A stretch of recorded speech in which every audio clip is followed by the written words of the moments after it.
USA ਸੁਣ ਰਹੇ ਸਾਰੇ ਹੀ ਮਾਣਯੋਗ ਅਤੇ ਸਤਿਕਾਰਤ ਸਰੋਤਿਆਂ ਨੂੰ ਪਿਆਰ ਸਤਿਕਾਰ ਸਹਿਤ ਨਿੱਘੀ ਜਿਹੀ ਸਤਿ ਸ੍ਰੀ ਅਕਾਲ। ਸਭ ਨੂੰ ਜੀ ਨੂੰ ਆਖਦੇ ਹਾਂ। ਸੋ ਤੇ ਪ੍ਰੋਗਰਾਮ ਦੇ ਵਿੱਚ ਆਪ ਸਭ ਦਾ ਨਿੱਘਾ ਸਵਾਗਤ ਹੈ। ਪ੍ਰੋਗਰਾਮ ਲੈ ਕੇ ਹਾਜ਼ਰ ਹੋ ਚੁੱਕੇ ਹਾਂ ਜੀ ਆਪਾਂ ਇਸ ਮੌਕੇ। ਅਪਡੇਟ ਕੈਲੀਫੋਰਨੀਆ ਮੈਂ ਰਾਜਕਰਮੀਰ ਸਿੰਘ ਮੇਰੇ ਨਾਲ ਜੁੜ ਚੁੱਕੇ ਨੇ ਹਰਜੋਤ ਸਿੰਘ ਖਾਲਸਾ ਜੀ। ਸਵਾਗਤ ਹੈ। ਸਤਿ ਸ੍ਰੀ ਅਕਾਲ ਜੀ। ਸਤਿ ਸ਼੍ਰੀ ਅਕਾਲ, ਧੰਨਵਾਦ ਜੀ ਆਇਆਂ ਨੂੰ। ਪੰਜਾਬੀ ਰੇਡੀਓ ਯੂਐਸਏ ਦੇ ਜਿੰਨੇ ਵੀ ਸਰੋਤੇ ਸਾਡੇ ਸਾਰੇ ਹੀ AM ਸਟੇਸ਼ਨ FM ਸਟੇਸ਼ਨ ਘਰਾਂ ਦੇ ਵਿੱਚ ਰੇਡੀਓ ਸੈਟਸ ਦੇ ਰਾਹੀਂ ਟੈਲੀਫੋਨ ਦੇ ਰਾਹੀਂ ਫੇਸਬੁੱਕ YouTube ਤੇ ਲਾਈਵ ਦੇਖ ਰਹੇ ਹੋ ਸੁਣ ਰਹੇ ਹੋ ਸਾਰਿਆਂ ਨੂੰ ਜੀ ਆਇਆਂ ਨੂੰ ਤੇ ਬਹੁਤ ਹੀ ਪਿਆਰ ਤੇ ਸਤਿਕਾਰ ਭਰੀ ਸਤਿ ਸ਼੍ਰੀ ਅਕਾਲ ਸਰੋਤਿਓ। ਅੱਜ ਜੂਨ ਦੀ 6 ਤਰੀਕ ਆ ਤੇ ਦਿਨ ਸੋਮਵਾਰ ਆ। ਤੁਹਾਡੇ ਲਈ ਅਪਡੇਟ ਕੈਲੀਫੋਰਨੀਆ ਪ੍ਰੋਗਰਾਮ ਲੈ ਕੇ ਹਾਜ਼ਰ ਹੋਏ ਹਾਂ। ਪ੍ਰੋਗਰਾਮ ਸ਼ੁਰੂ ਕਰਨ ਤੋਂ ਪਹਿਲਾਂ ਸਾਡੇ ਅੱਜ ਦੇ ਇਸ ਪ੍ਰੋਗਰਾਮ ਦੇ ਸਪਾਂਸਰਸ ਉਹਨਾਂ ਦਾ ਧੰਨਵਾਦ। ਖਾਲਸਾ ਇੰਸ਼ੋਰੈਂਸ ਏਜੰਸੀ ਜਿਨ੍ਹਾਂ ਦੇ ਕੋਲੋਂ ਤੁਸੀਂ ਹਰ ਇੱਕ ਤਰੀਕੇ ਦੀ ਇੰਸ਼ੋਰੈਂਸ ਕਰਵਾ ਸਕਦੇ ਹੋ। ਇੰਸ਼ੋਰੈਂਸ ਬਾਰੇ ਪਤਾ ਕਰਨ ਲਈ call 408 272 2500। Tirkiana immigration law firm immigration ਦਾ ਹੋਵੇ ਕਿਸੇ ਵੀ ਤਰੀਕੇ ਦਾ ਕੰਮ call attorney J Tirkiana 415 909 0503। Amarjit Singh Fresno, Gurbachan Singh Nagra Sacramento, Avtar Singh Manzil Clovis, Jugraj Singh Dhaliwal, Kamaljit Singh Makhan Daulatpuria Stockton, Harjinder Singh Brar Bakersfield, Inderjit Singh Baring Manteca Zander group ਜਿੱਥੋਂ ਤੁਸੀਂ ਹੋਮ ਲੋਨਸ ਘਰ ਖਰੀਦਣ ਅਤੇ ਘਰ ਵੇਚਣ ਦੀਆਂ ਸਾਰੀਆਂ ਸਰਵਿਸਿਜ਼ ਲੈ ਸਕਦੇ ਹੋ। ਕਾਲ ਮੋਹਨ ਚੀਮਾ 855 905 2575। ਇਹਨਾਂ ਸਾਰਿਆਂ ਦਾ ਧੰਨਵਾਦ। ਜੇਕਰ ਤੁਸੀਂ ਜਾਂ ਕੋਈ ਹੋਰ ਕਾਰੋਬਾਰ ਇਸ ਪ੍ਰੋਗਰਾਮ ਨੂੰ ਸਪਾਂਸਰ ਕਰਨਾ ਚਾਹੁੰਦੇ ਹੋ ਸੰਪਰਕ ਕਰ ਸਕਦੇ ਹੋ ਨੰਬਰ 408 722 7698 ਦੇ ਉੱਤੇ। ਜੀ ਅੱਜ ਦੀਆਂ ਖਬਰਾਂ ਵੱਲ ਚੱਲੀਏ ਤੇ ਸਭ ਤੋਂ ਪਹਿਲਾਂ ਸਟਾਕਟਨ ਕੈਲੀਫੋਰਨੀਆ ਤੋਂ ਖਬਰ ਆ ਰਹੀ ਹੈ। ਕੱਲ ਐਤਵਾਰ ਜਾਣੀ ਕਿ ਜੂਨ 5 ਨੂੰ ਸਟਾਕਟਨ ਗੁਰੂ ਘਰ ਦੇ ਵਿੱਚ ਸਟਾਕਟਨ ਦੀਆਂ ਸੰਗਤਾਂ ਵੱਲੋਂ ਖਾਲਿਸਤਾਨ ਦਾ ਜਿਹੜਾ ਝੰਡਾ ਆ ਉਹ ਪਰਮਾਨੈਂਟਲੀ ਲਾ ਦਿੱਤਾ ਗਿਆ ਆ ਗੁਰਦੁਆਰਾ ਸਾਹਿਬ ਦੀ ਜਿਹੜਾ ਹਦੂਦ ਆ ਉਹਦੇ ਅੰਦਰ। ਜੀ ਬਿਲਕੁਲ। ਕੱਲ ਉੱਥੇ ਬੁਲਾਰੇ ਵੀ ਵੱਖ-ਵੱਖ ਜਿਹੜੇ ਉਹ ਪਹੁੰਚੇ, ਦੂਰੋਂ ਨੇੜਿਓਂ ਸੰਗਤਾਂ ਜਿਹੜੀਆਂ ਆਈਆਂ ਤੇ ਖਾਲਿਸਤਾਨ ਦਾ ਜਿਹੜਾ ਝੰਡਾ ਆ ਉੱਥੇ ਹੁਣ ਲਹਿਰਾਇਆ ਗਿਆ। ਨਿਸ਼ਾਨ ਸਾਹਿਬ ਆਲਰੇਡੀ ਉੱਥੇ ਜਿਹੜਾ ਝੂਲ ਰਿਹਾ ਆ। ਸੋ ਖਾਲਿਸਤਾਨ ਦੇ ਝੰਡੇ ਨੂੰ ਵੀ ਜਿਹੜੀ ਆ ਉੱਥੇ ਹੁਣ ਜਗ੍ਹਾ ਜਿਹੜੀ ਉਹ ਦਿੱਤੀ ਗਈ ਆ। ਆਪਾਂ ਅਕਸਰ ਗੁਰੂ ਘਰਾਂ ਦੇ ਵਿੱਚ ਜਿੱਥੇ ਸਟੇਜ ਹੁੰਦੀ ਉਹਨਾਂ ਦੇ ਪਿੱਛੇ ਜਾਂ ਉਹਨਾਂ ਥਾਵਾਂ ਦੇ ਉੱਤੇ ਇਸ ਨਾਮ ਦਾ ਇਹਨਾਂ ਝੰਡਿਆਂ ਦਾ ਜਿਹੜਾ ਜ਼ਿਕਰ ਆ ਉਹ ਦੇਖਦੇ ਹਾਂ। ਪਰ ਪਹਿਲਾ ਗੁਰੂ ਘਰ ਜਿਹੜਾ ਇਹ ਬਣਿਆ ਜਿਨ੍ਹਾਂ ਨੇ ਆਪਣੇ ਅੰਦਰ ਜਿਹੜਾ ਆ ਬਿਲਡਿੰਗ ਦੇ ਇਨਸਾਈਡ ਚਾਰਦੁਆਰੀ ਦੇ ਅੰਦਰ ਜਿਹੜਾ ਨਿਸ਼ਾਨ ਸਾਹਿਬ ਦੇ ਨਾਲ ਖਾਲਿਸਤਾਨ ਦਾ ਜਿਹੜਾ ਝੰਡਾ ਆ ਉਸ ਨੂੰ ਲਹਿਰਾਇਆ ਹੈਗਾ ਆ। ਅਗਲੀ ਜਿਹੜੀ ਹਰਜੋਤ ਸਿੰਘ ਦੀ ਗੱਲ ਕਰਦੇ ਜਾਈਏ, ਨਿਊਯਾਰਕ ਦੀ ਜਿਹੜੀ ਗਵਰਨਰ ਆ ਉਹਨਾਂ ਨੇ ਅੱਜ ਇੱਕ ਨਵੇਂ ਕਾਨੂੰਨ ਨੂੰ ਸਾਈਨ ਦੇ ਕੇ ਹੋਂਦ ਦੇ ਵਿੱਚ ਲੈਣ ਦਾ, ਜਿਸ ਦੇ ਨਾਲ ਜਿਹੜੇ ਸੈਮੀ ਆਟੋਮੈਟਿਕ ਰਾਈਫਲਸ ਆ ਉਹਨਾਂ ਨੂੰ ਖਰੀਦਣ ਦੀ ਉਮਰ ਆ ਉਹ ਵਧਾ ਦਿੱਤੀ ਗਈ ਆ। ਨਿਊਯਾਰਕ ਦੇ ਵਿੱਚ 21 ਸਾਲ ਜਾਂ ਉਸ ਤੋਂ ਘੱਟ ਦੀ ਉਮਰ ਦੇ ਲੋਕਾਂ ਨੂੰ ਹੁਣ ਸੈਮੀ ਆਟੋਮੈਟਿਕ ਰਾਈਫਲਸ ਆ ਉਹ ਖਰੀਦਣ ਨੂੰ ਨਹੀਂ ਮਿਲਣਗੀਆਂ। ਇਹ ਨਵਾਂ ਕਾਨੂੰਨ ਅੱਜ ਗਵਰਨਰ ਕੈਥੀ ਹੌਚਲ ਆ ਉਹਨਾਂ ਨੇ ਕਰ ਦਿੱਤਾ। ਹੌਚਲ ਡੈਮੋਕ੍ਰੇਟ ਪਾਰਟੀ ਦੇ ਵੱਲੋਂ ਹੈਗੇ। ਉਹਨਾਂ ਨੇ ਜਿਹੜੇ 10 ਸੇਫਟੀ ਰਿਲੇਟਡ ਬਿਲਸ ਆ ਉਹਨਾਂ ਉੱਤੇ ਅੱਜ ਸਾਈਨ ਕੀਤੇ। ਉਹਨਾਂ ਦੇ ਵਿੱਚ ਇੱਕ ਕਾਨੂੰਨ ਇਹ ਵੀ ਆ ਵੀ ਫਾਇਰ ਆਰਮਸ ਦੇ ਉੱਤੇ ਇੱਕ ਮਾਈਕਰੋ ਸਟੈਂਪਿੰਗ ਵੀ ਕੀਤੀ ਜਾਇਆ ਕਰੂਗੀ, ਜਿਸ ਦੇ ਨਾਲ ਕਹਿੰਦੇ ਵੀ ਲਾ ਇਨਫੋਰਸਮੈਂਟ ਨੂੰ ਜਿਹੜੇ ਗਨ ਦੇ ਨਾਲ ਸੰਬੰਧਿਤ ਹੋਏ ਜੁਰਮ ਆ ਉਹਨਾਂ ਨੂੰ ਸੁਲਝਾਉਣ ਦੇ ਵਿੱਚ ਮਦਦ ਮਿਲੇਗੀ। ਰੈੱਡ ਫਲੈਗ ਲਾਜ਼ ਦੇ ਵਿੱਚ ਸੋਧ ਉਹਨਾਂ ਨੇ ਕੀਤੀ ਆ। ਇਸ ਦੇ ਨਾਲ ਹੁਣ ਜਿਹੜੇ ਗਨਜ਼ ਆ ਉਹਨਾਂ ਲੋਕਾਂ ਤੋਂ ਵਾਪਸ ਲਈਆਂ ਜਾ ਸਕਣਗੀਆਂ ਜਿਹੜਾ ਕਿ ਆਪਣੇ ਆਪ ਦੇ ਲਈ ਤੇ ਜਾਂ ਕਿਸੇ ਹੋਰ ਦੇ ਲਈ ਖਤਰਾ ਹੋ ਸਕਦੇ ਆ। ਹੌਚਲ ਨੇ ਕਿਹਾ ਵੀ ਨਿਊਯਾਰਕ ਇੱਕ ਸਖਤ ਤੇ ਤਗੜਾ ਜਿਹੜਾ ਸਟਾਂਸ ਆ ਉਹ ਗਨ ਨੂੰ ਲੈ ਕੇ ਲੈਣ ਜਾ ਰਿਹਾ ਆ ਤੇ ਅਸੀਂ ਕਹਿੰਦੇ ਉਹਨਾਂ ਨੇ ਕਿਹਾ ਵੀ ਅਸੀਂ ਜਿਹੜੇ ਰੈੱਡ ਫਲੈਗ ਦੇ ਲਾਜ਼ ਆ ਉਹਨਾਂ ਨੂੰ ਹੋਰ ਕਰੜੇ ਸਖਤ ਜਿਹੜੇ ਉਹ ਕਰ ਰਹੇ ਆ ਤੇ ਖਤਰਨਾਕ ਲੋਕਾਂ ਤੋਂ ਗਨਜ਼ ਆ ਬੰਦੂਕਾਂ ਆ ਉਹਨਾਂ ਨੂੰ ਦੂਰ ਰੱਖਿਆ ਜਾਵੇਗਾ। ਨਿਊਯਾਰਕ ਦੀ ਲੈਜਿਸਲੇਚਰ ਨੇ ਪਿਛਲੇ ਹਫ਼ਤੇ ਇਹਨਾਂ ਬਿੱਲਾਂ ਨੂੰ ਪਾਸ ਕਰ ਦਿੱਤਾ ਸੀਗਾ।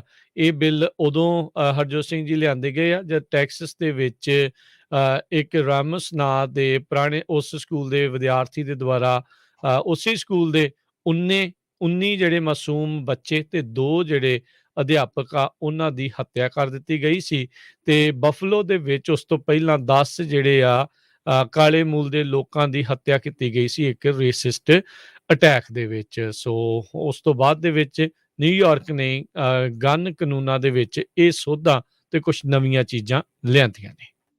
ਜੀ, ਅਗਲੀ ਖਬਰ ਵੱਲ ਚੱਲੀਏ ਤੇ ਕਹਿੰਦੇ ਭਈ 2015 ਦੇ ਵਿੱਚ ਇੱਕ ਸਪੈਨਿਸ਼ ਮੂਲ ਦੇ ਅਨਡਾਕੂਮੈਂਟਡ ਬੰਦੇ ਨੇ ਗੋਲੀਆਂ ਚਲਾ ਕੇ ਇੱਕ ਬੀਬੀ ਨੂੰ ਸੈਨ ਫਰਾਂਸਿਸਕੋ ਪੀਅਰ 14 ਉੱਥੇ ਮਾਰ ਦਿੱਤਾ ਸੀ।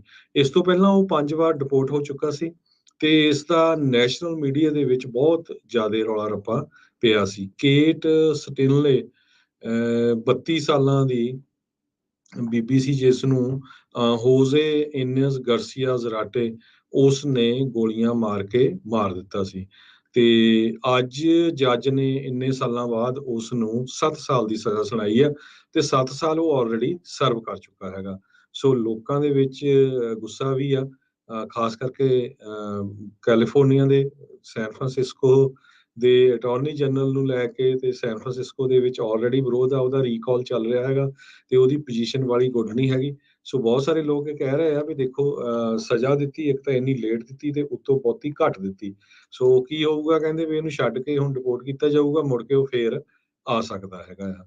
ਸੋ ਇਹ ਜਿਹੜੀ ਖਬਰ ਆ ਸੈਨ ਫਰਾਂਸਿਸਕੋ ਤੋਂ ਆ ਰਹੀ ਹੈ। ਜੀ, ਅਗਲੀ ਜਿਹੜੀ ਹਰਜੋਤ ਸਿੰਘ ਜੀ ਗੱਲ ਕਰਦੇ ਜਾਈਏ, ਗੂਗਲ ਬਹੁਤ ਵੱਡੀ ਜਿਹੜੀ ਇਹ ਕੰਪਨੀ ਆ, ਇੱਥੇ ਹੀ ਕੈਲੀਫੋਰਨੀਆ ਦੇ ਵਿੱਚ ਇੱਕ ਇਕੁਐਲਿਟੀ ਲੈਬਸ ਨਾਂ ਦੀ ਸਿਵਲ ਰਾਈਟ ਆਰਗੇਨਾਈਜੇਸ਼ਨ ਸੰਸਥਾ ਆ, ਜਿਸ ਨੂੰ ਕਿ ਉੱਥੇ ਜਿੱਥੇ ਕਿ ਇੰਡੀਆ ਦੇ ਵਿੱਚ ਜਿਨ੍ਹਾਂ ਨੂੰ ਮਾਈਨੋਰਿਟੀ ਜਾਂ ਦਲਿਤ ਆਖਿਆ ਜਾਂਦੇ ਆ, ਉਹਨਾਂ ਦੇ ਵਿੱਚੋਂ ਕੁਝ ਲੋਕ ਉਸ ਨੂੰ ਰਨ ਕਰਦੇ ਆ।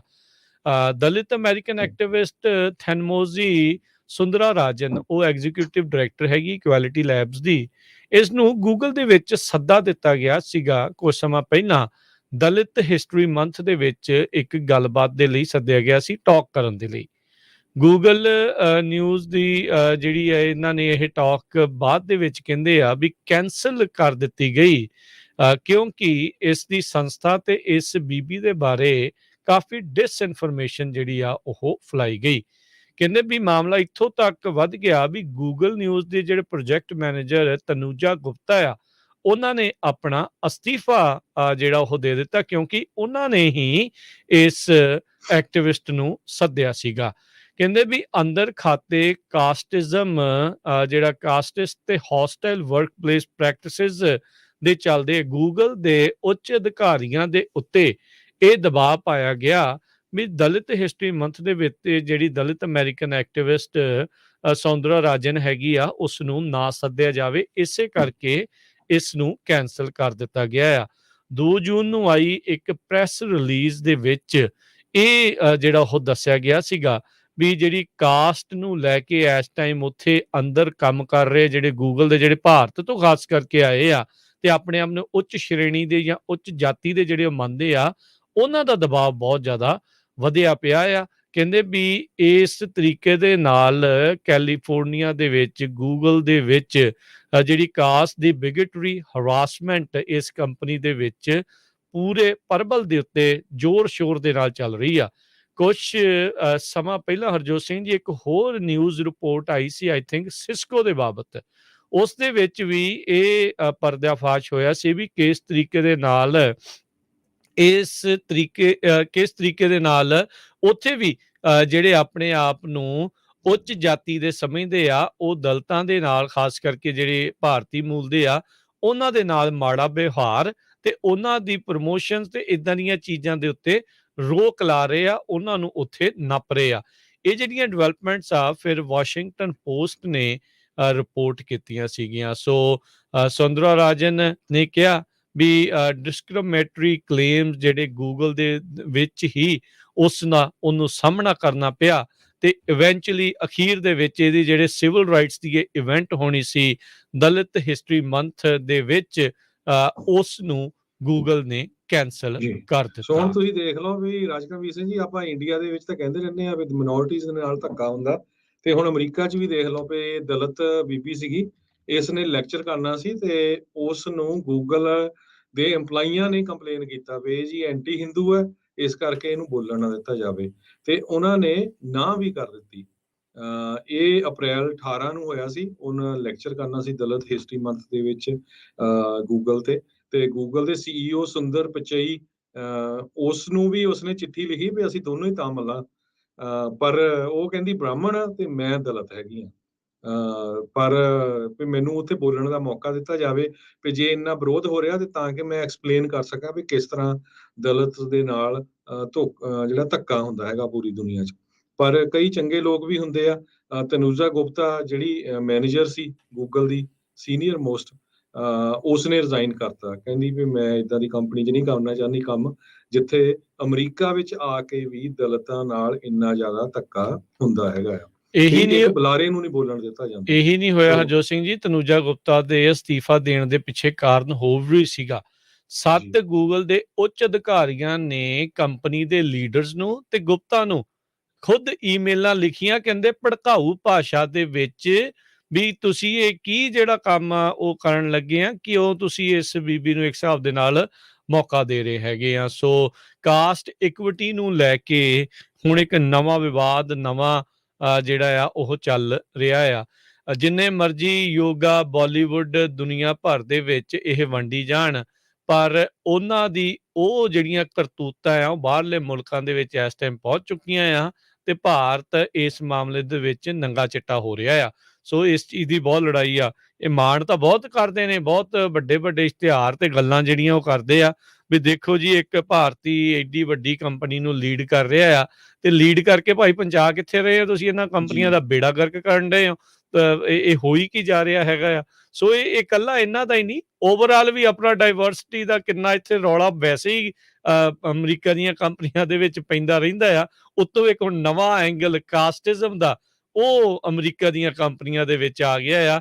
ਹੁਣ ਜਿਹਨੂੰ ਨਹੀਂ ਵੀ ਪਤਾ ਉਹਨਾਂ ਨੂੰ ਵੀ ਹੁਣ ਪਤਾ ਲੱਗ ਜਾਣਾ ਆ ਵੀ ਭਾਰਤੀ ਜਿਹੜੇ ਆ ਇਹ ਕਿਹੜੇ ਉੱਚ ਜਾਤੀ ਦੇ ਆ ਤੇ ਕਿਹੜੇ ਜਿਹੜੇ ਨੀਵੀਂ ਜਾਤੀ ਦੇ ਹੈਗੇ ਆ।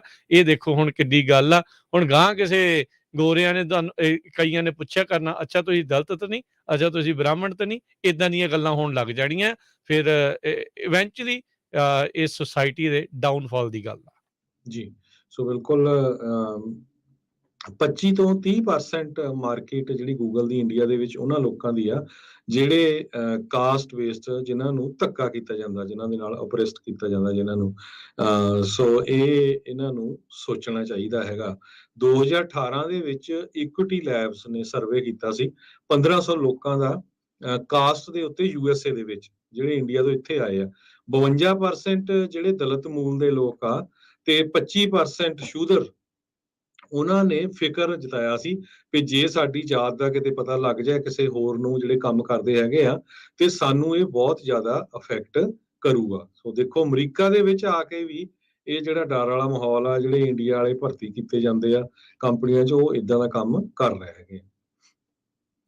ਜੀ, ਅਗਲੀ ਜਿਹੜੀ ਹਰਜੋਤ ਸਿੰਘ ਦੀ ਗੱਲ ਕਰਦੇ ਜਾਈਏ, Nepali American ride share driver ਜਿਹੜਾ ਆ ਉਸ ਦੇ ਉੱਤੇ ਹਮਲਾ ਹੋਇਆ ਓਕਲੈਂਡ ਦੇ ਵਿੱਚ।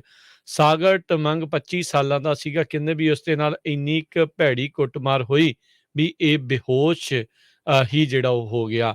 4 ਜੂਨ ਦੀ ਰਾਤ ਨੂੰ ਕਹਿੰਦੇ ਆ ਵੀ ਕੋਈ ਆਇਆ ਇਸ ਦੇ ਪਿੱਛੋਂ ਤੇ ਸਾਗਰ ਟਮੰਗ ਨੂੰ ਉਸਨੇ ਸਿਰ ਤੋਂ ਜਿਹੜਾ ਉਹ ਫੜਿਆ, ਸੈਂਡਵਿਚ ਕਿਰਤਾ ਏਡੀ ਜ਼ੋਰ ਦੀ ਵਿਚਾਲੇ ਨੱਪਿਆ ਤੇ ਬਾਅਦ ਦੇ ਵਿੱਚ ਉਸਦੀ ਕੁੱਟਮਾਰ ਕਰਨੀ ਸ਼ੁਰੂ ਕਰ ਦਿੱਤੀ। ਉਸ ਦਾ ਵਾਲਟ ਤੇ ਉਸ ਦਾ ਫੋਨ ਜਿਹੜਾ ਆ ਉਹ ਚੋਰੀ ਕਰਕੇ ਲੈ ਗਏ। ਬਾਅਦ ਦੇ ਵਿੱਚ ਹਰਜੋਤ ਸਿੰਘ ਜੀ ਇਸ ਨੂੰ ਹਸਪਤਾਲ ਦੇ ਵਿੱਚ ਦਾਖਲ ਕਰਾਇਆ ਗਿਆ ਤੇ ਫਿਰ ਜਾ ਕੇ ਹੋਸ਼ 'ਚ ਆਇਆ ਤੇ ਉਹਦਾ ਚਿਹਰਾ ਜਿਹੜਾ ਆ ਉਹ ਦੇਖਿਆ ਨਹੀਂ ਜਾਂਦਾ, ਇੰਨਾ ਜ਼ਿਆਦਾ ਕੁੱਟ-ਕੁੱਟ ਕੇ ਉਸ ਨੂੰ ਸਜਾ ਦਿੱਤਾ ਗਿਆ ਸੀਗਾ। ਸੋ ਨੇਪਾਲ ਦੀ ਵੀ ਜਿਹੜੀ ਬਹੁਤ ਸਾਰੀ ਜਿਹੜੀ ਕਮਿਊਨਿਟੀ ਕਹਿੰਦੇ ਆ ਵੀ ਇੱਥੇ ਰਹਿੰਦੀ ਹੈਗੀ ਆ। ਸੋ ਇੱਕ ਨੇਪਾਲੀ ਬੰਦੇ ਨੂੰ ਜਿਹੜਾ ਆ ਇਹ ਕੁੱਟਮਾਰ ਦਾ ਸ਼ਿਕਾਰ ਹੋਇਆ ਆ ਓਕਲੈਂਡ ਦੇ ਵਿੱਚ। ਜੀ, ਅਗਲੀ ਖਬਰ ਵਿੱਚ ਚਲੀਏ। ਕੈਲੀਫੋਰਨੀਆ ਦੀਆਂ ਇਲੈਕਸ਼ਨ ਦਾ ਪ੍ਰਾਇਮਰੀ ਦੇ ਵਿੱਚ ਸਿਰਫ ਇੱਕ ਦਿਨ ਰਹਿ ਗਿਆ, ਕੱਲ ਨੂੰ ਜੂਨ 7। ਕੱਲ ਨੂੰ ਤੁਸੀਂ ਡ੍ਰੌਪ ਕਰਨਾ ਹੈਗਾ ਆਪਣਾ ਜਿਹੜਾ ਵੀ ਤੁਹਾਨੂੰ ਬੈਲਟ ਪੇਪਰ ਆਇਆ। ਪਰ ਇਸ ਵਾਰੀ ਕਹਿੰਦੇ ਭਈ ਬਹੁਤ ਹੀ ਬੁਰਾ ਹਾਲ ਹੈਗਾ, ਲੋਕ ਵੋਟ ਪਾਏ ਨਹੀਂ ਰਹੇ, ਮੇਲ ਕਰ ਹੀ ਨਹੀਂ ਰਹੇ। ਕਹਿੰਦੇ ਭਈ 81.5% ਐਲੀਜੀਬਲ ਕੈਲੀਫੋਰਨੀਆ ਵੋਟਰਸ ਹੈਗੇ ਆ, ਰਜਿਸਟਰਡ ਵੋਟਰ। ਪਰ ਉਹਨਾਂ ਦੇ ਵਿੱਚੋਂ ਜੇ ਨੰਬਰ ਦੇਖਿਆ ਜਾਵੇ, ਕਹਿੰਦੇ 2014 ਦੀ ਪ੍ਰਾਇਮਰੀ 'ਚ 25.17% ਰਜਿਸਟਰਡ ਵੋਟਰਸ ਨੇ ਵੋਟ ਪਾਈ ਸੀ ਲਾਸ ਐਂਜਲਸ ਟਾਈਮ ਦੇ ਮੁਤਾਬਕ। ਤੇ ਇਸ ਵਾਰੀ ਕਹਿੰਦੇ ਲੱਗਦਾ ਇਹ ਨੰਬਰ ਇਹਦੇ ਨਾਲੋਂ ਵੀ ਜ਼ਿਆਦਾ ਘਟ ਜਾਣੇ ਆ। ਡੈਮੋਕ੍ਰੈਟਿਕ ਗਵਰਨਰ ਗੈਬਨ ਨਿਊਸਮ ਨੂੰ 50% ਦੇ ਕਰੀਬ ਲਾਈਕਲੀ ਵੋਟ ਸਪੋਰਟ ਕਰਦੇ ਹੈਗੇ ਆ। ਜਿਹੜਾ ਰਿਪਬਲਿਕਨ ਬ੍ਰਾਇਨ ਡੇਲ ਆ ਉਹਨੂੰ 10% ਦੇ ਕਰੀਬ, ਇੰਡੀਪੈਂਡੈਂਟ ਮਾਈਕਲ ਨੂੰ 5% ਦੇ ਕਰੀਬ। ਇਸੇ ਤਰ੍ਹਾਂ ਇੱਕ ਡੈਮੋਕ੍ਰੈਟਿਕ ਅਟਾਰਨੀ ਜਨਰਲ ਰੌਬ ਬੰਟ ਆ, ਉਹਨੂੰ 46% ਦੇ ਕਰੀਬ ਵੋਟਰ ਪਸੰਦ ਕਰਦੇ ਆ। ਇਹ ਉਹਨਾਂ ਦੀ ਜਿਹੜੀ ਇਲੈਕਸ਼ਨਸ ਹੋਣੀ ਹੈਗੀ ਆ।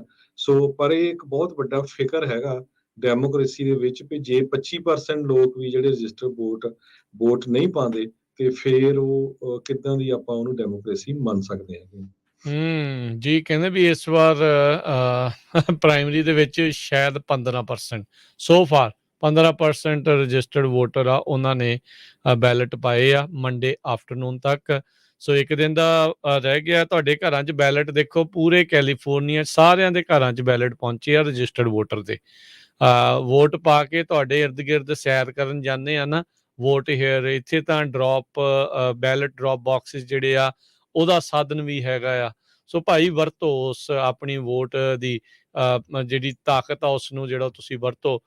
ਇਵੈਂਚੁਅਲੀ ਹਰ ਵਾਰੀ ਹਰਜੋਤ ਸਿੰਘ ਜੀ ਉੱਦਾਂ ਦੇਖਿਆ ਹੀ ਗਿਆ ਆ, ਜਿੰਨੀ ਵਾਰੀ ਵੀ ਮਿਡ ਟਰਮ ਇਲੈਕਸ਼ਨ ਜਦੋਂ ਆਉਂਦੀਆਂ ਆ ਉਹ ਡਿਸਮਲ ਹੀ ਰਹਿੰਦੀਆਂ ਆ। ਉਹਨਾਂ ਦੇ ਆંકੜੇ ਜਿਹੜੇ ਬਹੁਤ ਹੀ ਮਾੜੇ ਰਹਿੰਦੇ ਆ, ਅਨਲੈਸ ਬਹੁਤ ਹੀ ਗਹਿ ਗੱਚ ਕੋਈ ਮੁਕਾਬਲਾ ਜਿਹੜਾ ਆ ਉਹ ਹੋਣ ਵਾਲਾ ਹੋਵੇ।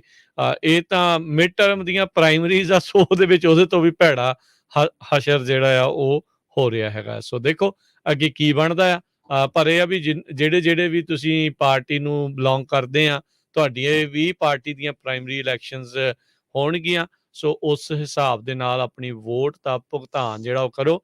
ਕਈ ਵਾਰੀ ਇਕੱਲਾ ਪਾਰਟੀ ਪ੍ਰਾਇਮਰੀਜ਼ ਹੀ ਨਹੀਂ, ਤੁਹਾਡੇ ਸਟੇਟ ਦੇ ਤੁਹਾਡੀ ਸਿਟੀ ਦੇ ਮੈਜਰਸ, ਹੋਰ ਬਹੁਤ ਸਾਰੀਆਂ ਚੀਜ਼ਾਂ ਜਿਹੜੀਆਂ ਉਹ ਹੁੰਦੀਆਂ ਆ।